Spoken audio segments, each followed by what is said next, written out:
साई अनंत त्रिगुण स्वरूपं नमो साईनाथं नमो साईनाथं नमो साईनाथं नमो साईनाथं साई दयालं साई कृपालं साई अनंत त्रिगुण स्वरूपं साई दयालं साई कृपालं साई अनंत त्रिगुण स्वरूपं नमो साईनाथं नमो साईनाथं नमो साईनाथं नमो साईनाथं नमो साईनाथं नमो साईनाथं नमो साईनाथं नमो साईनाथं साई दयालं साई कृपालं साई अनंत त्रिगुण स्वरूपं साई दयालं साई कृपालं साई अनंत त्रिगुण स्वरूपं नमो साईनाथं नमो साईनाथं नमो साईनाथं नमो साईनाथं साई दयालं साई कृपालं साई अनंत त्रिगुण स्वरूपं साई दयालं साई कृपालं साई अनंत त्रिगुण स्वरूपं नमो साईनाथं नमो साईनाथं नमो साईनाथं नमो साईनाथं नमो साईनाथं नमो साईनाथं नमो साईनाथं नमो साईनाथं साई दयालं साई कृपालं साई अनंत त्रिगुण स्वरूपं साई दयालं साई कृपालं साई अनंत त्रिगुण स्वरूपं नमो साईनाथं नमो साईनाथं नमो साईनाथं नमो साईनाथं साई दयालं साई कृपालं साई अनंत त्रिगुण स्वरूपं साई दयालं साई कृपालं साई अनंत त्रिगुण स्वरूपं नमो साईनाथं नमो साईनाथं नमो साईनाथं नमो साईनाथं नमो साईनाथं नमो साईनाथं नमो साईनाथं नमो साईनाथं साई दयालं साई कृपालं साई अनंत त्रिगुण स्वरूपं साई दयालं साई कृपालं साई अनंत त्रिगुण स्वरूपं नमो साईनाथं नमो साईनाथं नमो साईनाथं नमो साईनाथं साई दयालं साई कृपालं साई अनंत त्रिगुण स्वरूपं साई दयालं साई कृपालं अनंत त्रिगुण स्वरूपं नमो साईनाथं नमो साईनाथं नमो साईनाथं नमो साईनाथं नमो साईनाथं नमो साईनाथं नमो साईनाथं नमो साईनाथं साई दयालं साई कृपालं साई अनंत त्रिगुण स्वरूपं साई दयालं साई कृपालं साई अनंत त्रिगुण स्वरूपं नमो साईनाथं नमो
श्री साईनाथाय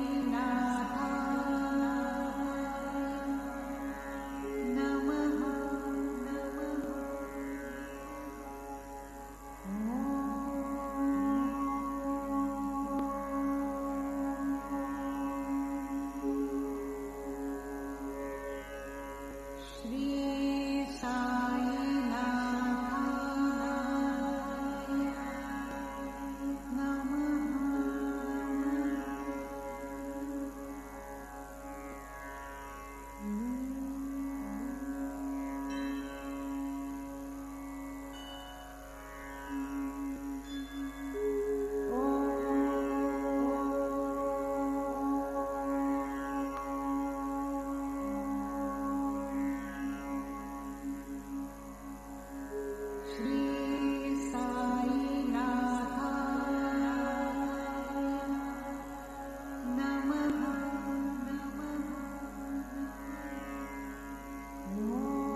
श्री साईनाथाय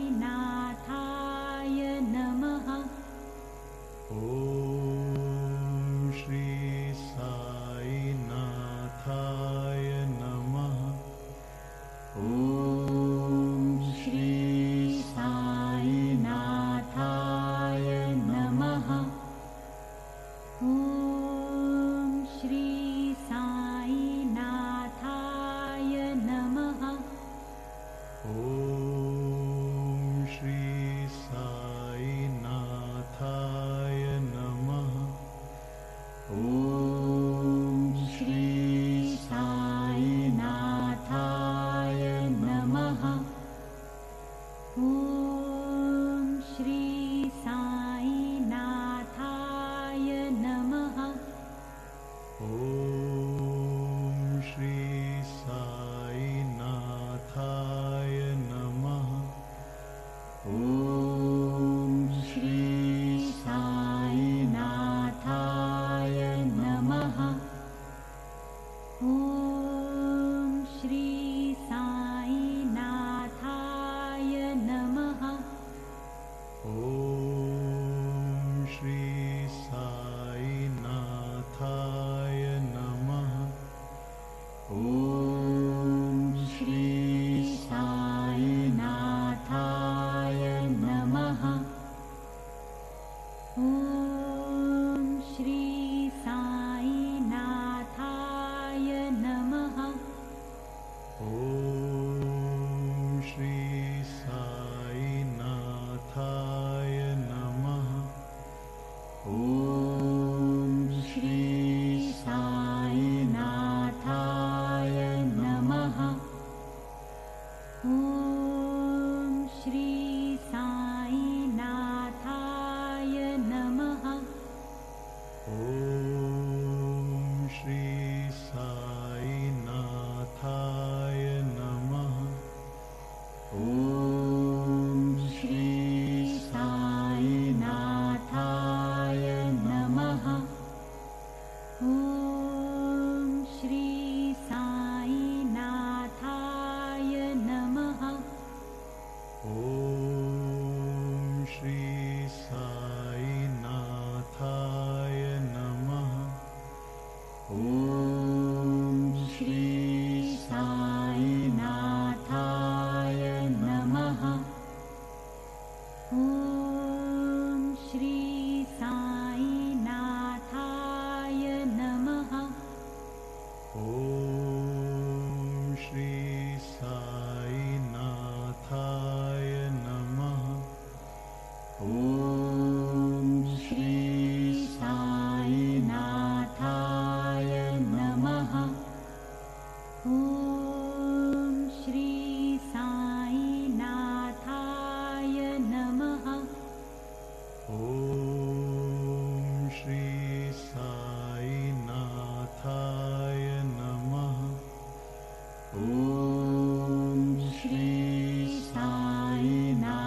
ॐ श्री साईनाथाय नमः।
श्री सच्चिदानंद सद्गुरु साईनाथ महाराज की जय।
आता धूप आरती सुरू होत आहे। सर्वांनी एका सुरात आरती मनावी।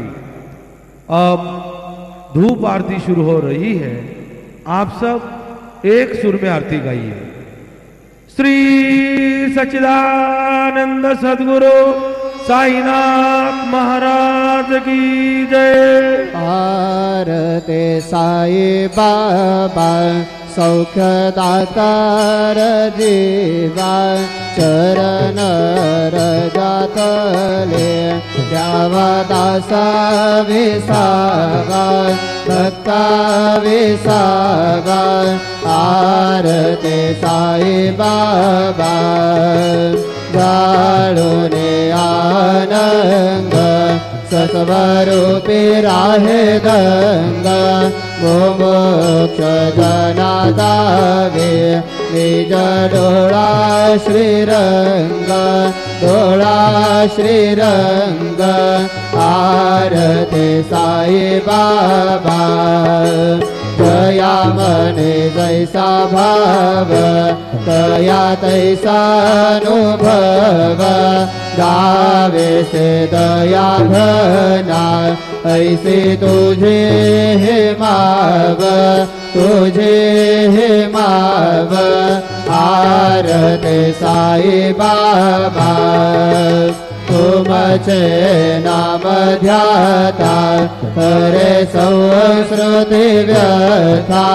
अगाध तव करणे मार्ग दाविसे अनाथा दाविसे अनाथा आरती साई बाबा कलियुगे अवतार सगुण पर ब्रह्म साचार अवतीर्ण झाला से स्वामी दत्त दिगंबर दत्त दिगंबर आरती साई बाबा आठा दिवसा गुरुवार भक्त करी तिवारी प्रभु पद पहावया भव भय निवारी भय निवारी आरती साई बाबा माझा निज द्रव्य ठेवा तव चरण रज सेवा मागणे हेची आता तुम्हा देवाधिदेवा देवाधिदेवा आरती साई बाबा इच्छित दिन चातक निर्मल तोया निज सुख पाजावे माधवाया सांभाळा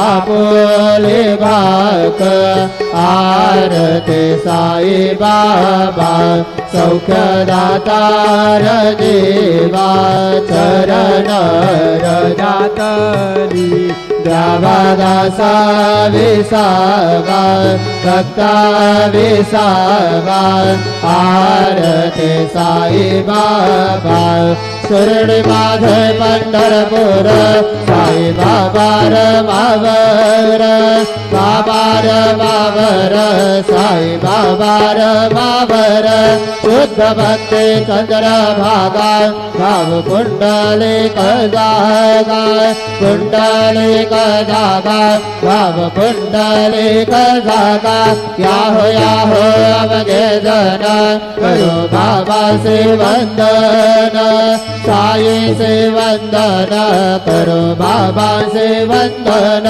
घनो मने बाबा साई गाव पाव माझे आये पाव माझे आये गाव पाव माझे आये झाले लोटांगण वंदित करण डोळ्यान पाहिन रूप तुझे कृपे अलंजन आनंद भोजन भवे वाढन म्हणे नाम त्वमेव माता पिता त्वमेव बंधु सखा त्वमेव विद्या द्रविणं त्वमेव सर्वं मम देवदेव कायेन वाचा मनसेन्द्रियेर्वा बुद्ध्यात्मना वा प्रकृति स्वभावा करोमि यज्ञ सकल परसमय नारायणायति समर्पयामि अजरण्य स्वं रामनारायणं कृष्णदामोदरं वासुदेवं हरिसुधरं माधवं गोपिकावल्लभं जानकीनायकं रामचन्द्रं भजे हरे राम राम राम हरे हरे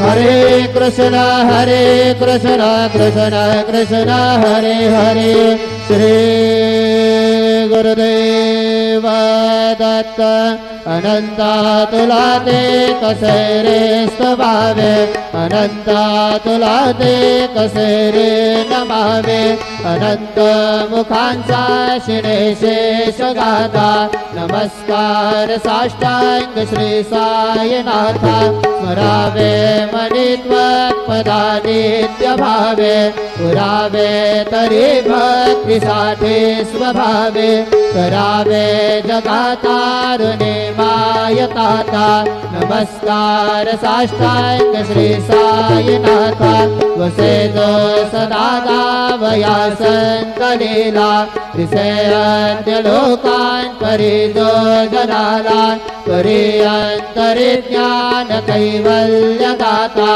नमस्कार साष्टांग श्री साईनाथा बराला धला जन्म मानवाचा नरासार्थका साधने भूत साचा गुरु साई प्रेमा गळाया अहंता नमस्कार नमस्कार साष्टांग श्री साईनाथ करावे करे सान अल्पज्ञ बाला करावे अमाधन्य चुंबन गाला मुखे घाल प्रेमे खरा ग्रास आता नमस्कार साष्टांग श्री साईनाथ सुराधिक ज्यांच्या पदवंदिता ते सुखाधिक ज्यांचे समानत्व देते प्रयागादि तीर्थे पदे नम्र होता नमस्कार साष्टांग श्री साईनाथ तुझा ज्या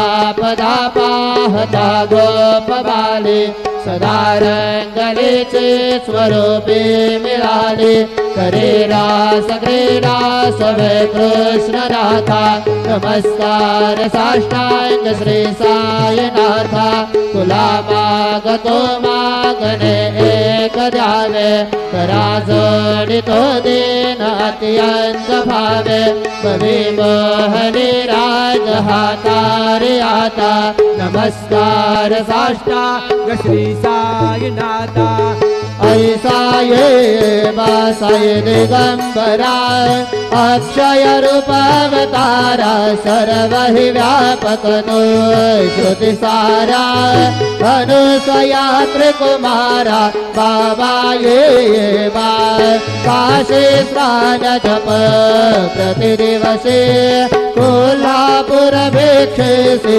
निर्मल नदी तुंगा जलप्रासे निद्रा माहुर देश ऐसा ये बात जोड़े लोंबत से वाम करे त्रिशूल डमरू धारे भक्ता वरद सदा सुखकारे देशिल मुक्ति चारे ऐसा ये बात पाए पादुका जपमाला कमंडलो मृग छाला धारण कर सेवा नाग जटा मुकुट शोभतो माथा ऐसा ये बात तत्पर तुझाया जय ध्याने अक्षय त्यांचे सदने लक्ष्मी वास करे दिन रजने रक्षसी संकट वारणे ऐसा ये बात या परिधान तुझे गुरुराया दृश्य करे नयनाया पूर्णानंद सुखे ही काया लावे से हरि गुण गाया ऐसा ये बासाई दिगंबरा अक्षय रूप अवतारा सर्व ही व्यापक तो शुद्धि सारा अनुसया त्रिकुमारा बाबा ये बा सदा सत्स्वरूपं चिदानन्दकन्दं जगत्सम्भवस्थान संहार हेतुं स्वभक्तेच्छया मानुषं दर्शयन्तं नमामीश्वरं सद्गुरुं साईनाथं भवद्वान्तमिधुवं समार्तण्डमेट्यं मनोवागतीतं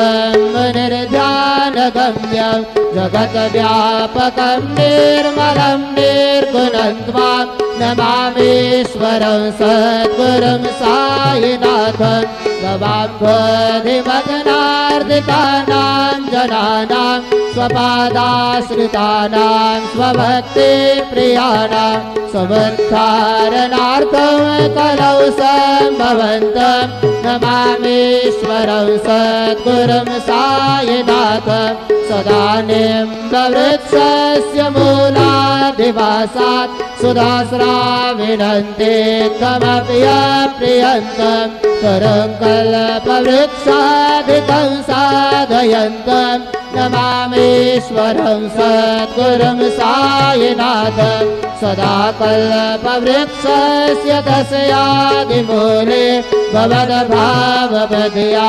सपर्यादिसेवा दृढाङ्कुर्वतां मुक्तिप्रदन्तं नमामीश्वरं सद्गुरुं साईनाथं अनेका श्रुता तर्कलीला विलासै समाविष्कृतेशान भास्वप्रभावम् अहं भावहीनं प्रसन्नात्मभावं नमामीश्वरं सद्गुरुं सायिनाथं सतां विश्रमाराममेवाभिरामं सदा सज्जनैः संस्तुतं स्वर्णमदमे जनावदं भक्तभद्रप्रदन्तं नमामीश्वरं सद्गुरुं सायिनाथम् अजन्माद्यमेकं परब्रह्म साक्षात् स्वयं सम्भवं राममेवावतीर्णं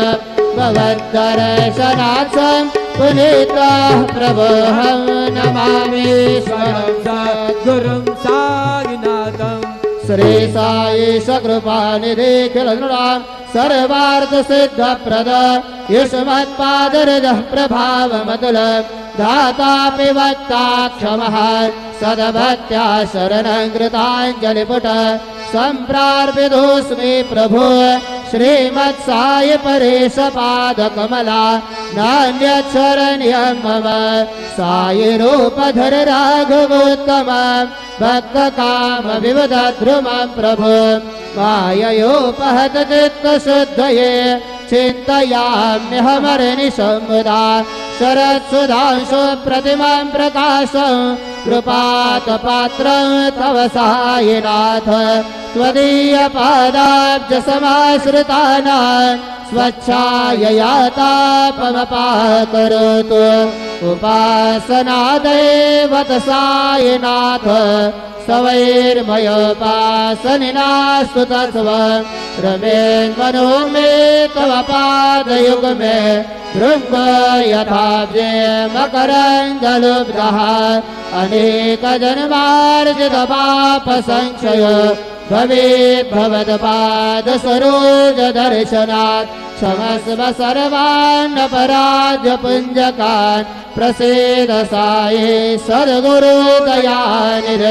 श्री साईनाथ चरणामृतपूतचित्ता सत्पादसेवनरता सततं च भक्त्या संसारजन्यदुरितोद्धवनिर्गतास्ते कैवल्यधाम परमं समवाप्नुवन्ति स्तोत्रमेतत्पठेद्भक्त्या यो नरः मना सदा सद्गुरु साईनाथस्य कृपापात्रं भवेत् ध्रुवं रुसो मम प्रियाम्बिका भजवरे पिता हे रुसो मम प्रियाङ्गना प्रियसुतात्मजा हे रुसो भगिनी बन्धु हे श्वशुरसासुबाये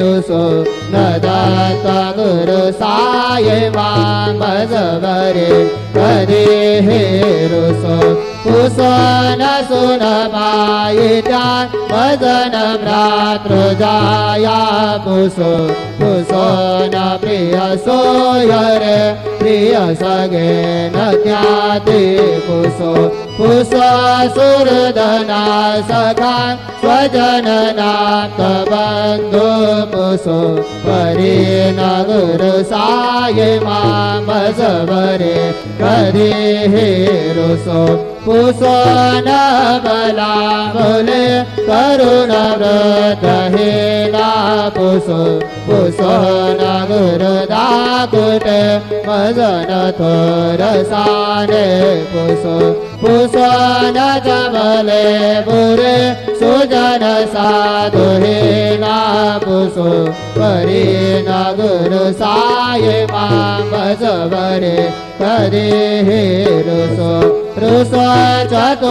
चतुरतत्त्ववित् विबुध प्राज्ञाने रुसो हे विदुषी श्रेया कुशल पंडिता हे रुसो महीपति यते भजत तापसे हे रुसो न दत्ता गुरु साई मां भजवरे कदे हे रुसो ऋषो कविऋषि मुनि अनघसे योगी ऋषो ऋषो हि गृहदेवता कुलग्राम देवी ऋषो ऋषो कलपिशाच हि मलिननाथिनी ऋषो न दत्ता गुरु साई माम जबरे कधी ऋषो ऋषो मृग खग कृमि अखिल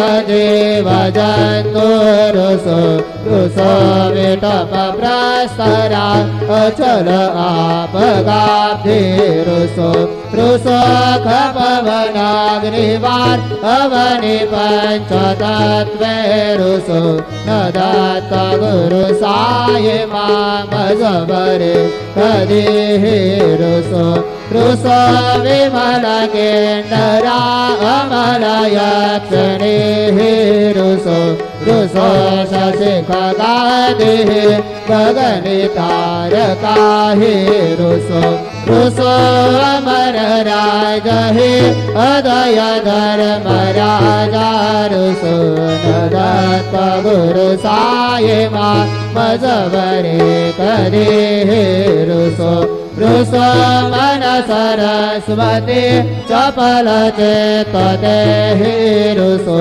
ऋषो वपुदिशाखिला कठिन काल तो ऋषो ऋषो सकल विश्व हि मयि तु ब्रह्मगोलं ऋषो न दत्ता गुरु साई माम जबरे कधी ऋषो विमूढ मनने हसो मदन मच्छरा डसो सदा विरुचि उल्लसो जनन करदमेला फसो न दुर्गधृति साधसो अशिव भाव मागे खसो प्रपंचे मन ऋषो दृढ विरक्ति चेते ठसो कुणाचे घृणादसो न च स्पृहा कशाचे असो सदैव हृदये वसो मनसि ध्याने साये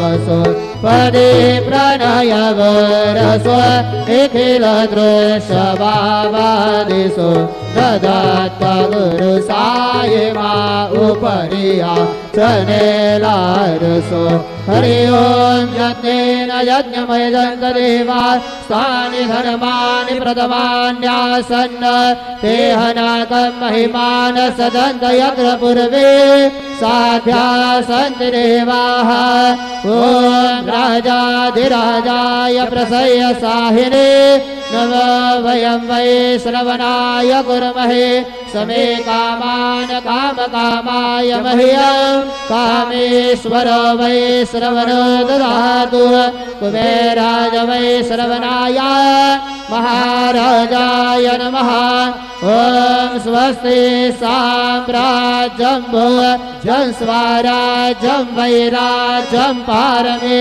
शमराज्यं महाराज्यमाधिपत्यमयं समन्तपर्यार् ईस्यात् सार्वभौम सार्वा ईशान्तार्धा परार्धात् पृथिव्यै समुद्रपर्यन्तायाम् एकराणि तदप्येषलोको जिगीतो मरुतः परमेष्ठारो मरुतस्यावसङ्ग्रहे आवीक्ष्यतस्य कामपरेर्विश्वे देवा सभासदैति श्रीनारायण वासुदेवाय सच्चिदानन्द सद्गुरु साईनाथ महाराज की जय।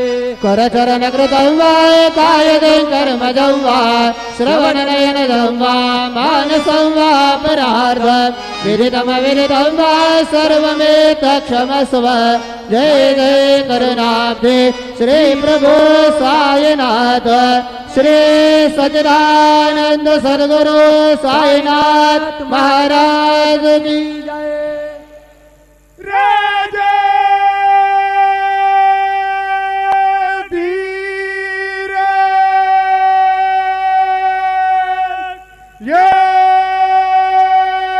धीर जय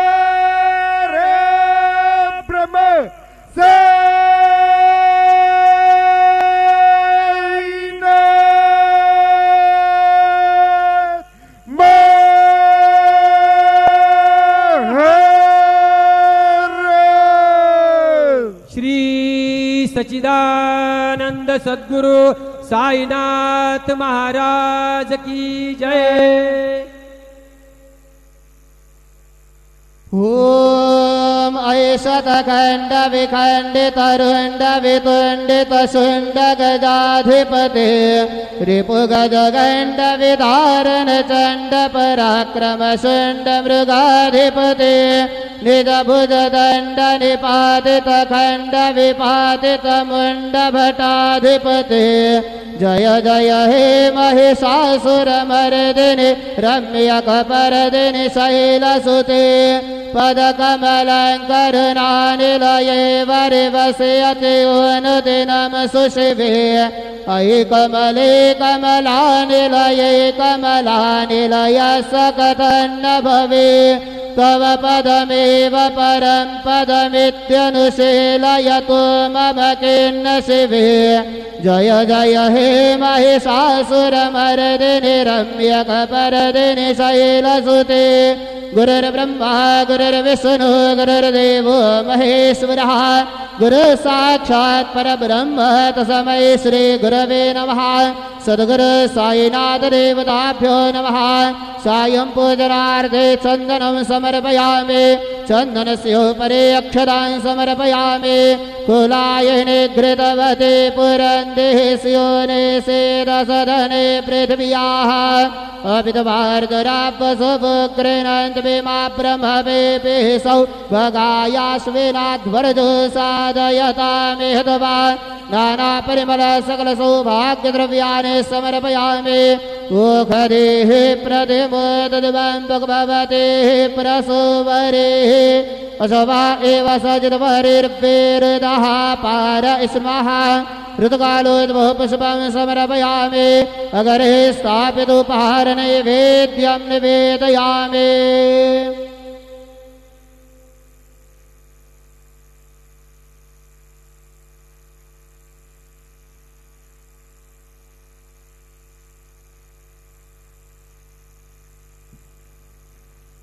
चतुष्कोणमण्डलं कृत्वा तदुपरि नैवेद्यपात्रं निधाय गायत्रीमन्त्रेण पात्रान् सम्प्रोक्ष्य धेनुमधुराम् अमृते कृतय ग्रासमधुरां प्रादृशयेत वृतन्त्वरतेन परिगृह्णामि ॐ प्राणाय स्वाहा ॐ अपानाय स्वाहा ॐ ज्ञानाय स्वाहा ॐ उदानाय स्वाहा ॐ समानाय स्वाहा ॐ ब्रह्मणे नमः। मध्ये पानीयं समर्पयामि पुनर्नैवेद्यं निवेदयामि ॐ प्राणाय स्वाहा ॐ अपानाय स्वाहा ॐ ज्ञानाय स्वाहा ॐ उदानाय स्वाहा ॐ समानाय स्वाहा ॐ ब्रह्मणे नमः। नैवेद्यं निवेदयामि हस्तप्रक्षालनं समर्पयामि मुखप्रक्षालनं समर्पयामि सद्गुरु साईनाथ देवताभ्यो नमः। प्रार्थनापूर्वक नमस्कारं करोमि। श्री सच्चिदानंद सद्गुरु साईनाथ महाराज की जय।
ओम साईराम.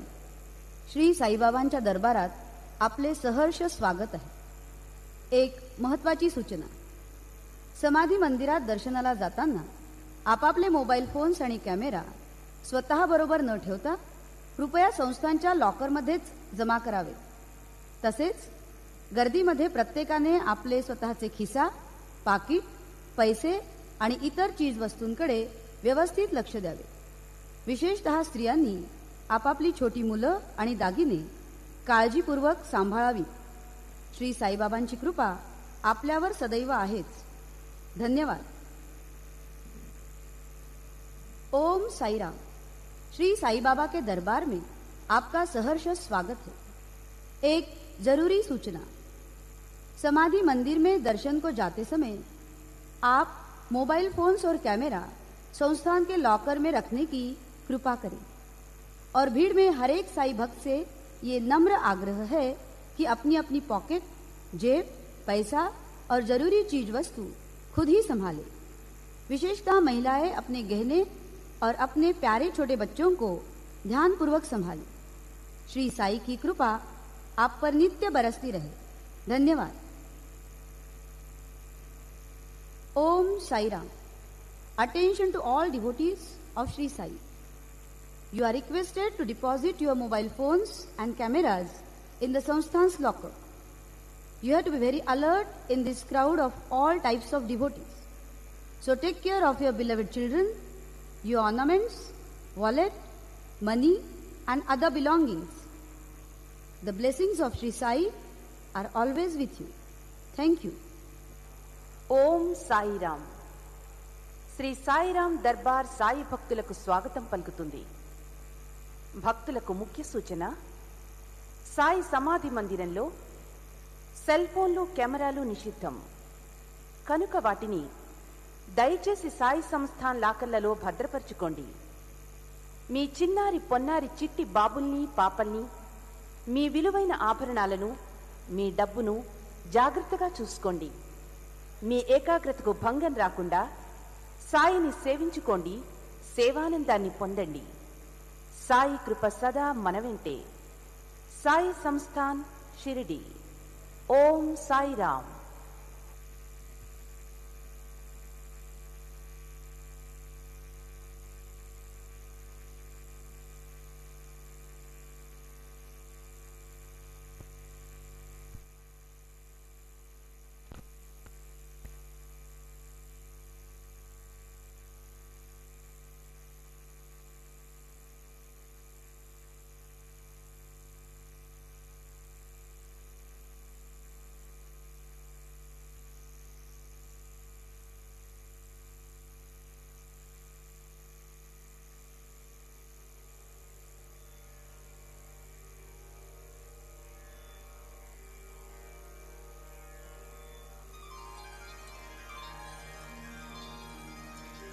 जय जय रघुवीर समर्थ. जय जय रघुवीर समर्थ. गणाधीश जो ईश सर्वा गुणांचा, मुळारंभ आरंभ तो निर्गुणाचा. नमो शारदा मूळ चत्वार वाचा, गमो पंथ आनंत या राघवाचा. मना सज्जना भक्ती पंथेची जावे, तरी श्री हरी पाविजे तो स्वभावे. जनी निंद्यते सर्व सोडून द्यावे, जनी वंद्यते सर्व भावे करावे. प्रभाते मनी राम चिंतित जावा, पुढे वैखरी राम आधी वदावा. सदाचार हा थोर सांडून येतो, जनी तोचितो मानवी धन्य होतो. मना वासना दुष्टकामा नये रे मना सर्वथा पाप बुद्धी नको रे मना सर्वथा नीती सोडू नको हो मना अंतरी सार विचार राहो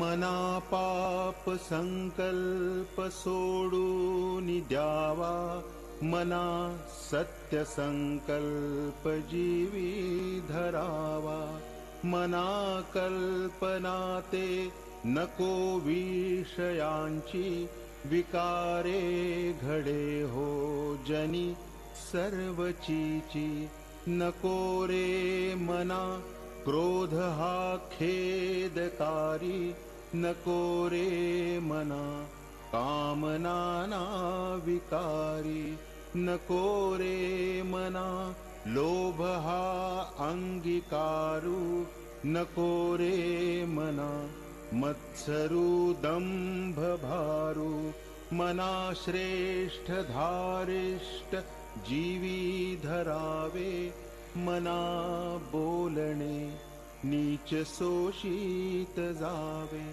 स्वये सर्वदा नम्र वाचे वदावे मना सर्व लोकांसी रे नीववावे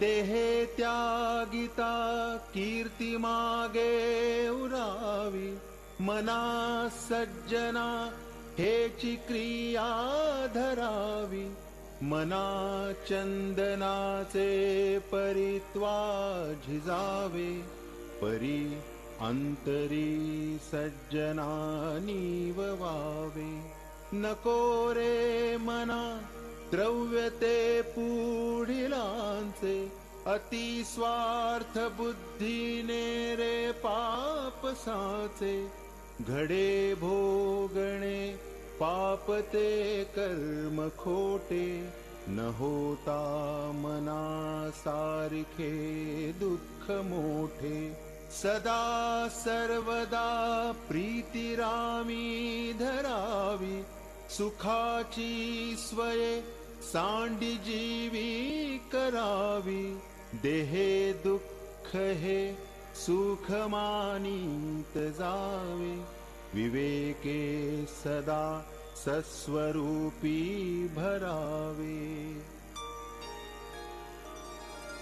जनी सर्व सुखी असा कोण आहे विचारे मना तूची शोधूनी पाहे मना त्वाची रे पूर्व संचित केले तया सारिखे भोगणे प्राप्त झाले मना मानसी दुःख आणू नको रे मना सर्वथा शोक चिंता नको रे विवेके देहे बुद्धी सोडून द्यावी विदेहीपणे मुक्ती भोगीत जावी मना सांगपा रावणा काय झाले अकस्मात ते राज्य सर्वै बुडाले म्हणोनी कुडी वासना सांडी वेगी बळे लागला काळ हा पाठी लागी जीवा कर्मयोगे जनी जन्म झाला परी शेवटी काळमुखी निमाला महाथोर ते मृत्युपंथेची गेले किती एक ते जन्मले आणि मेले मना पाहता सत्य हे मृत्युभूमी जिता बोलती सर्व ही जीव मी चिरंजीव हे सर्व ही मानिताती अकस्मात सांडूनिया सर्व जाती, मरे एक त्याचा तुझा शोक वाहे, अकस्मात तोही पुढे जात आहे. पुरेना जनी लोभरे शोभत्या ते, म्हणोनी जनी मागुता जन्म घेते. मनी मानव व्यर्थ चिंता वहाते, अकस्मात होणार होऊनी जाते. घडे भोगणे सर्व ही कर्मयोगे, मती मंदते खेदमानी वियोगे. मना राघवे वीण आशा नको रे, मना मानवाची नको कीर्ती तूरे. जया वर्णिती वेदशास्त्रे पुराणे, तया वर्णिता सर्व ही श्लाघ्यवाणे. मना सर्वथा सत्य सोडू नको रे, मना सर्वथा मिथ्य मांडू नको रे. मना सत्य ते सत्य वाचे वदावे, मना मिथ्य ते मिथ्य सोडून द्यावे. बहु हिंपुटी होई जे माय पोटी, नको रे मना यातना तेची मोठी. निरोधे पचे कोंडिले गर्भवासी, अधोमुख रे दुःख त्या बाळकासी. मना वासना चूकवी येर झारा, मना कामना सांडिरे द्रव्यदारा.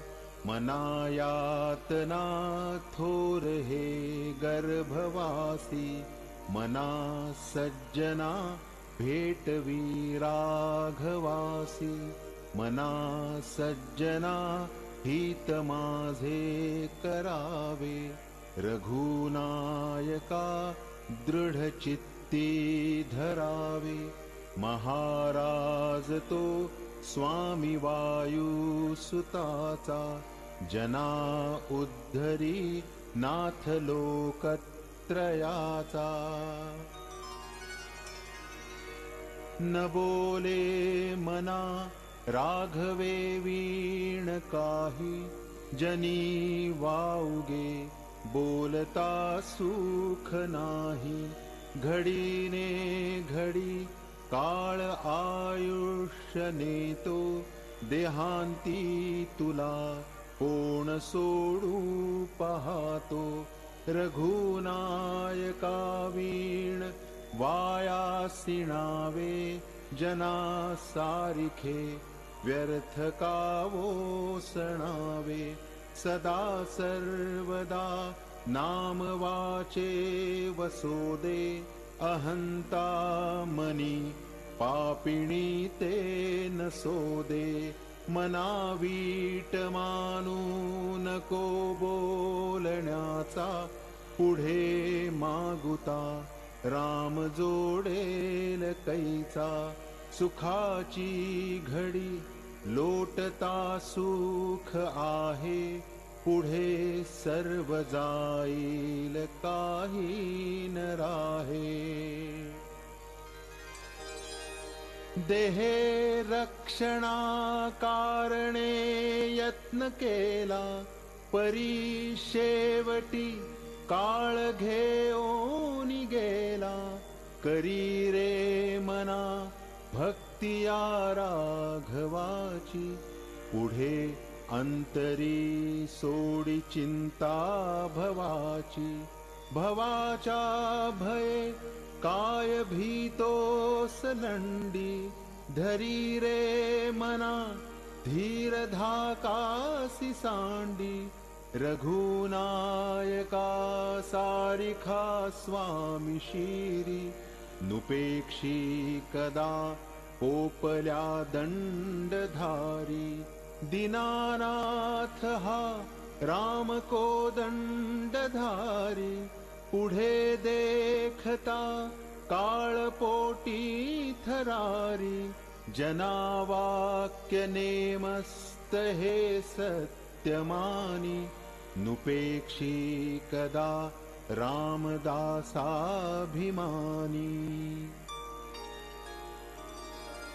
पदी राघवाचे सदा ब्रीद गाजे, बळे भक्तरी पुशिरी कांबी वाजे, पुरी वाहिली सर्व जेणे विमानी, नुपेक्षी कदा रामदासाभिमानी, समर्थाचिया सेवका वक्र पाहे, असा सर्व भूमंडळी कोण आहे, जयाची लीला वर्णिती लोक तिन्ही, नुपेक्षी कदा रामदासाभिमानी, महासंकटी सोडिले देव जेणे, प्रतापे बळे आगळा सर्व गुणे, जयाते स्मरे शैलजाशूळ पाणी, नुपेक्षी कदा रामदासाभिमानी,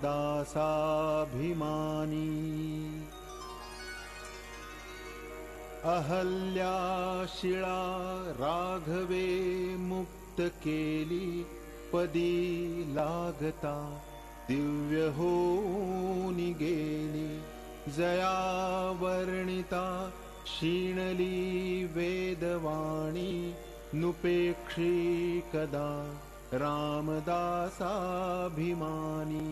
वसे मेरुमांदार हे सृष्टि लीळा, शशी सूर्य तारांगणे मेघमाळा, चिरंजीव केले जनी दास दोन्ही, नुपेक्षी कदा रामदासाभिमानी,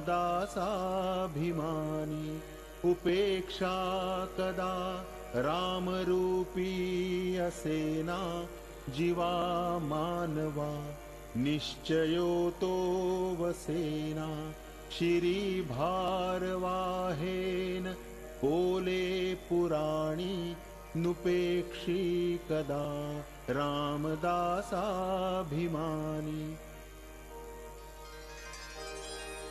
असे हो जया अंतरी भाव जैसा, वसे हो तया अंतरी देव तैसा, अनन्यास रक्षित से चाप पाणी, नुपेक्षी कदा रामदासाभिमानी,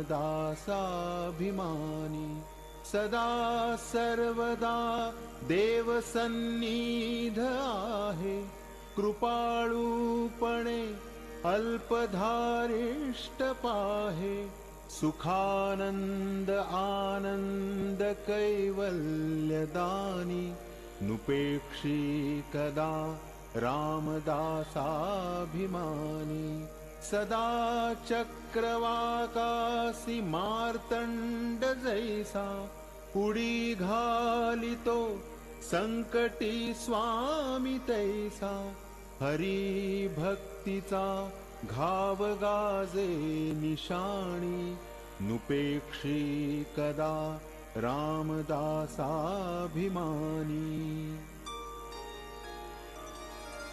मना प्रार्थना तुझला एक आहे, रघुराज थक्कीत होऊनी पाहे, अवज्ञा कदा होयदर्थीन कीजे, मना सज्जना राघवी वस्ती कीजे, जया वर्णिती वेदशास्त्रे पुराणे, जयाचे नियोगे समाधान बाणे तया लागी हे सर्व चांचल्य दीजे मना सज्जना राघवी वस्ती कीजे मना पाविजे सर्व ही सुख जेथे अति आदरे ठेविजे लक्ष तेथे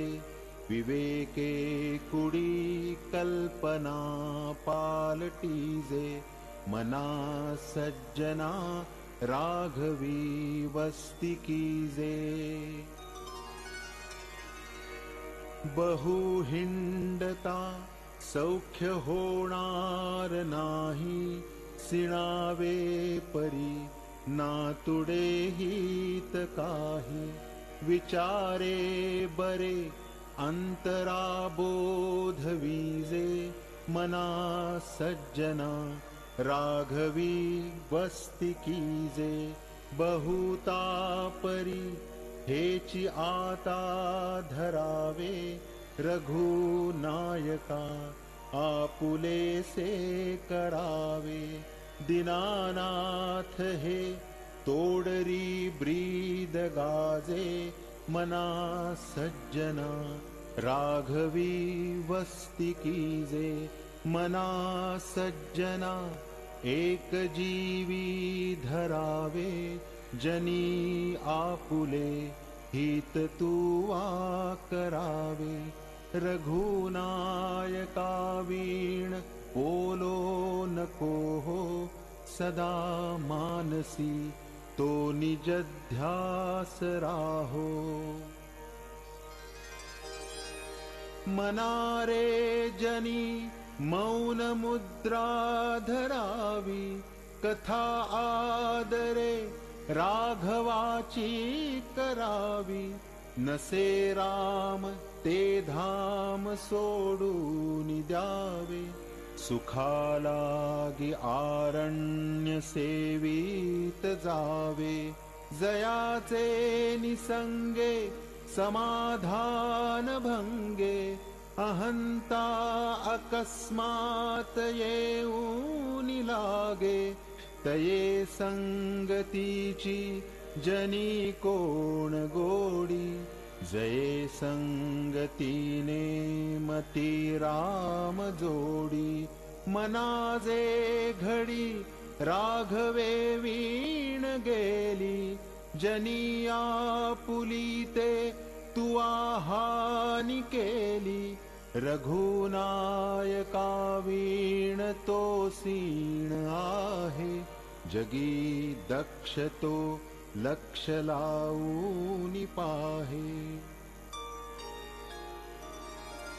मनी लोचनी श्रीहरी तोची पाहे जनी जाणता भक्त होऊन राहे गुणी प्रीती राखे क्रमू साधनाचा जगी धन्य तो दास सर्वोत्तमाचा सदा देव काजी झिजे देह जाचा सदा राम नामे वदे नित्य वाचा स्वधर्मेची चाले सदा उत्तमाचा जगी धन्य तो दास सर्वोत्तमाचा सदा बोलण्या सारिखे चालत आहे अनेकी सदा एक देवासी पाहे सगुणी भजे लेश नाही भ्रमाचा जगी धन्य तो दास सर्वोत्तमाचा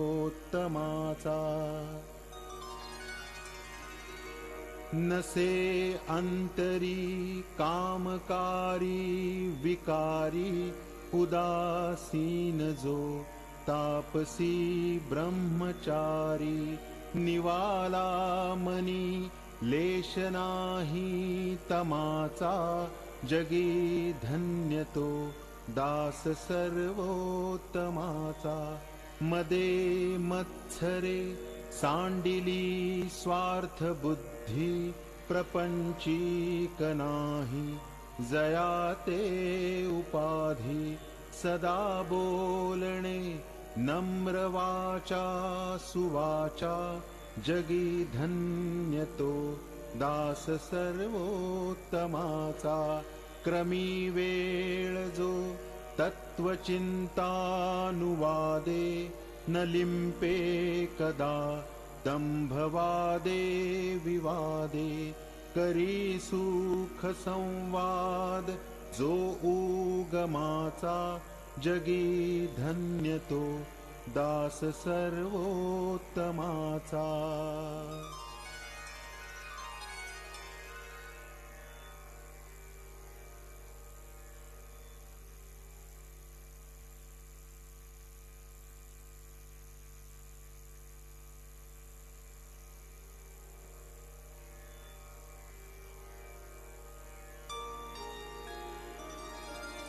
सदा आर्जवी प्रिय जो सर्वलोकी, सदा सर्वदा सत्यवादी विवेकी, न बोले कदा मिथ्यवाचा त्रिवाचा, जगी धन्य तो, दास सर्वोत्तमाचा, सदा से